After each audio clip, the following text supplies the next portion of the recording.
ออคาเมื่อสุงคาในก็เฮาคาเดออนพี่น้องเข้ามาด้วยขาเปิ้นผูกมักพาคือกันที่เมืองไทยในคะเนาะเอาในคะที่เงามันในเฮาคาได้ไลผูกปันเงาสั่งในคะเนาะได้แลเสือกมาได้แลคือมันการขึ้นขากะในคะเนาะพอแถวหมอก2เดือน3เดือนมาในมักพาคือเฮาคาก็ได้คืนเย้าในคะเนาะมักพาคือในมีอายุไล2ปีในคะเนาะเมื่อเร็วเปิ้นรับซื้อกันกิโล35 บาทถึง40นะคะเนาะพอลูกมันเข้มลูกมันหางหลีค่ะเนาะพอมันอำแมงค่ะเนาะสังเสว่าลูกมันเรียกนะคะเนาะลูกมันพอหางหลีในที่เอสุดมันกิโล20บาทนะคะเนาะอันในมักพาคือสายพันธุ์หวานนะคะเนาะอันที่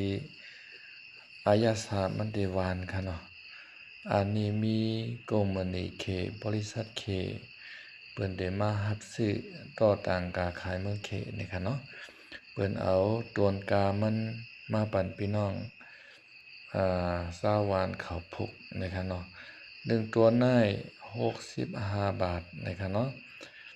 เฮาไข่พุกไหลกะหือนำกะหือนี่ก็พุกไหลนะคะเย้าก็กามันในป้อมือเฮาขายมักมันนั่นในเปิ้นจองไกวเตฮักเอาขึ้นใน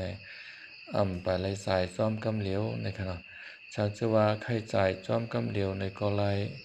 ฉันจะว่าไปไข่จ่ายจ้อมกำเหลียวมือขายมักมันมาในก็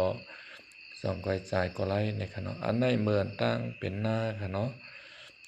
เป็นหน้าค่ะมื้อเหลียวแต่เปิ้นเฮ็ดหน้ายาวนะคะเนาะเปิ้นมาผูกมักพาคือนะคะเนาะย้อนแปลว่ากาขันเข้าปีในมันป้อน่ะนะคะเนาะ1กิโลก็6 บาท7 บาทนะคะเนาะกาเข้าก็มันป้อในป้อไข่ไหลสังกาลดไถซ้ำกาน่ะนะคะเนาะอันผูกไว้จอมเงาได้เป็นมักพาคือนะคะเนาะเมืองในเพิ่นฮ้องว่ามักสาวรสนะคะเนาะเฮาคาเอาเสือกมามัดไว้กับกึบเสาให้ค่ะเนาะแล้วก็เอาลงกัดตอกลักแหไว้หิมักพาคือบนค่ะนั่นคือมักพาคือบ่ได้เกี่ยวขึ้นมาซ่อมเสือกไม้พังในค่ะเนาะนั่นคือมันบ่ได้เตือนขึ้นมาสิได้ขึ้นค่าในค่ะพี่น้องเขาค่ะมาด้วยซ้อมกันในค่ะเนาะอันในก็ได้มีอยู่ต่างกวางมัน3 ไร่ปลายครึ่งในค่ะเนาะเมืองในเปิ้นได้ฮ้องว่า3 ไร่ปลายครึ่งเพราะเมืองเฮาเปิ้นได้ฮ้องว่า3 เอกะปลายครึ่งนั่นขนาดเนาะ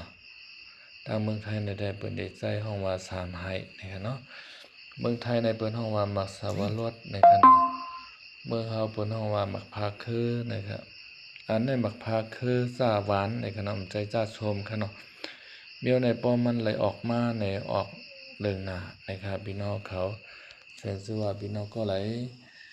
ภัยไข้ผูกในก็อ่อนกันผูกไหลนะครับไม่สูงค่ะเนาะ